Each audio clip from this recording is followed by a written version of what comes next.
आज हल्द्वानी में युवाओं का हुजूम उमड़ा और सभी लोगों की एक मांग थी कि सीबीआई की जांच हो। सीबीआई की जांच को लेके युवाओं ने आज हल्द्वानी में प्रदर्शन किया, लेकिन इसकी जो कड़ी की जो असली लड़ाई लड़ रहे हैं वो हैं उपनेता, प्रतिपक्ष और युवा कांग्रेस के नेता हैं भुवन कापड़ी जी। उन्होंने इस मामले को जहां विधानसभा में उठाया, वहीं इस मामले को वो कोर्ट में पैरवी कर रहे हैं और कोर्ट में पैरवी करने के बाद सरकार जो है घिरती नज़र आई है। इसके बारे में कोर्ट ने उनसे दोबारा से जवाब मांगा है और हम यहाँ पर उनसे जानना चाहते हैं कि क्या उनसे जवाब मांगा गया है और उनने अपना किस तरह का जवाब वहाँ कोर्ट में देने की तैयारी की और दिया है। जी काफी। देखिए, हमने कोर्ट में विस्तार से जवाब दाखिल किया है, आज किया है, क्योंकि सरकार ने इस मामले में लीपापोती शुरू कर रखी है। सरकार एक तरफ तो एसटीएफ के कार्यप्रणाली की लगातार तारीफ कर रही है। एसटीएफ ने ये कर दिया, वो कर दिया, इतने लोग गिरफ्तार कर दिए, इतने पैसे पकड़े गए, एसटीएफ बढ़िया जांच कर रही है। वहीं जो आयोग के सचिव हैं और कर्मचारी हैं, उनकी जांच एसटीएफ को देने की जगह विजिलेंस को दे दी। तो सरकार ने जांच को दो हिस्सों में बांट दिया, तो सरकार की मंशा साफ दिख गई। बात हम विजिलेंस की करें तो सरकार कहती है कि 2016 में ग्राम विकास अधिकारी, ग्राम पंचायत अधिकारी की भर्ती की जो गड़बड़ी हुई थी उसकी जांच भी इन्होंने दी है विजिलेंस को। वो आज तक कहाँ है? क्यों नहीं उस पर कोई कार्रवाई हुई? सरकार की मंशा भ्रष्टाचारियों को बचाने की है। अगर सरकार पाक साफ है तो सीबीआई से क्यों डर रही है? जब प्रदेश का हर युवा इतनी संख्या में सब जगह प्रदर्शन कर रहा है और सब एक मांग कह रहे हैं कि भाई सीबीआई सीबीआई, चाहे वो देहरादून हो, चाहे उत्तरकाशी हो, चाहे चमोली हो, चाहे रुद्रप्रयाग हो, चाहे हल्द्वानी हो, चाहे चंपावत हो, चाहे पिथौरागढ़ हो, बागेश्वर हो, सब जगह प्रदर्शन कर रहे हैं। तो किसकी डर है सरकार को? कौन ऐसा सफ़ेदपोश या अधिकारी है जिसे वो बचाना चाह रही है? तो सरकार को हमने जो जवाब दाखिल किया है उसमें हमारा ये कहना है कि आपके ही सरकार के जो है डीजीपी, वो कहते हैं कि 2015 भर्ती घोटाले में, जो दरोगा भर्ती घोटाला थी, उसमें जो है कि 30 से 40% लोग जो है भ्रष्टाचार के माध्यम से भर्ती हुए हैं, 10% लोग तो केस डायरी लिखना नहीं जानते। तो एसटीएफ और विजिलेंस में कौन लोग हैं? वही अधिकारी हैं। वो कैसे निष्पक्ष और अब कैसे अपने कलीग की जांच कैसे निष्पक्ष करेंगे? उसके साथ ही जो सचिवालय रक्षक भर्ती में घोटाला हुआ, पेपर लीक हुआ, उसमें पेपर आयोग के प्रिंटिंग प्रेस से लीक हुआ, आयोग के कंपाउंड के अंदर से लीक हुआ। जो आयोग का बाइलॉज है उसमें ये सारे अधिकार अध्यक्ष और सचिव और एग्ज़ाम कंट्रोलर को निहित है। पेपर बनाना, पेपर के लिए कमेटी बनाना, उसकी गोपनीयता रखना, पेपर छपाना, उसकी गोपनीयता रखना, और पेपर लीक हो जाता है, अध्यक्ष और सचिव पे कोई कार्रवाई नहीं होती।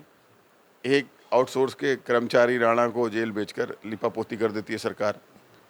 तो सरकार और आयोग की मिली भगत से ही उत्तराखंड में इतना बड़ा भर्तियों में घोटाला हुआ है, जो आज स्पष्ट दिखाई दे रहा है।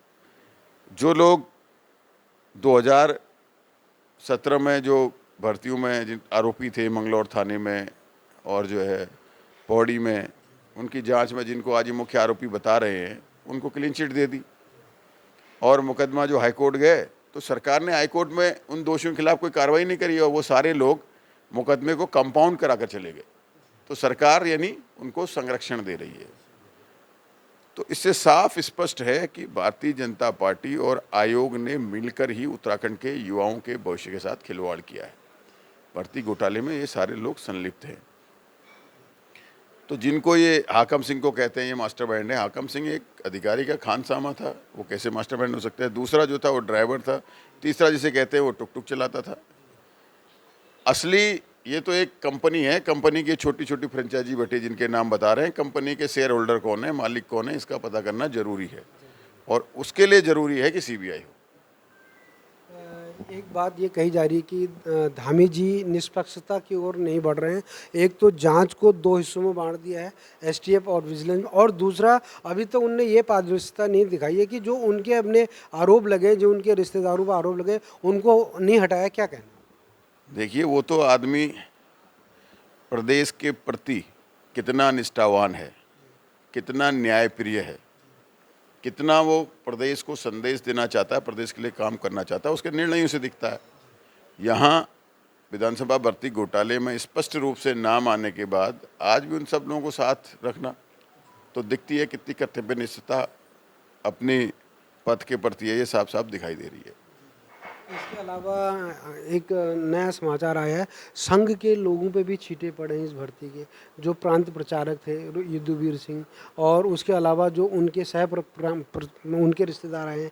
तो क्या कहना है, संघ की भी इसमें मिलीभगत है? और एक खबर आई है कि मेरठ में आज आपात बैठक हो रही है और एक फैसला लिया जा सकता है, हटाया जा सकता है नई नियुक्ति। क्या कहना है, संघ भी इसमें मिली? देखिए, आप संघ के संगठन मंत्री, उनके दूसरे जो विभाग मंत्री, उनके प्रचारक जो आपने ओपन यूनिवर्सिटी में देखा है, उनके युवा मोर्चा के अध्यक्ष जिनकी वाइफ जो है कि योग्यता भी फुलफिल नहीं करती, उसके बाद भी असिस्टेंट प्रोफेसर बना दिया गया। उत्तराखंड के बच्चों को असिस्टेंट प्रोफेसर बनाने के लिए यूसेट का एग्ज़ाम तो 2016 के बाद करा नहीं पाए, जिससे उत्तराखंड के युवाओं को उसमें जो है प्राथमिकता मिलती। लेकिन अपने संगठन के, आरएसएस के, अपने रिश्तेदारों के, बिरादरों के लोगों को बिना योग्यता के, बनकोटी जी हैं, उनको पता नहीं क्या अधिकारी बना रखा है जो इनके विद्यार्थी परिषद के प्रचारक होते थे, तो वो लिस्ट सामने आ गई है। भारतीय जनता पार्टी और आरएसएस का युवा विरोधी चेहरा, उत्तराखंड विरोधी चेहरा, भ्रष्टाचारी चेहरा जनता के आगे आ चुका है। अब इसीलिए जनता चाहती कि सीबीआई जांच हो और सीबीआई जांच के बाद जो भी दोषी हों उनके खिलाफ कार्रवाई हो। सीबीआई जांच की बात कह रहे हैं हमारे उपनेता प्रतिपक्ष भुवन कापड़ी जी। इनका कहना है कि जब तक सीबीआई जांच नहीं होती तब तक न्याय की उम्मीद करना बेमानी है, और जिस ढंग से जांच को भटकाया जा रहा है और बड़े लोगों को बचाया जा रहा है और छोटे छोटे जो पेटीदार हैं, कोटेदार हैं, इनको जो है सामने रखा जा रहा है, तो निश्चित रूप से ये युवाओं के लिए कुठाराघात है और वो इस लड़ाई को आखिर तक लड़ेंगे। सच की तोप के लिए हल्द्वानी से महेंद्र नेगी।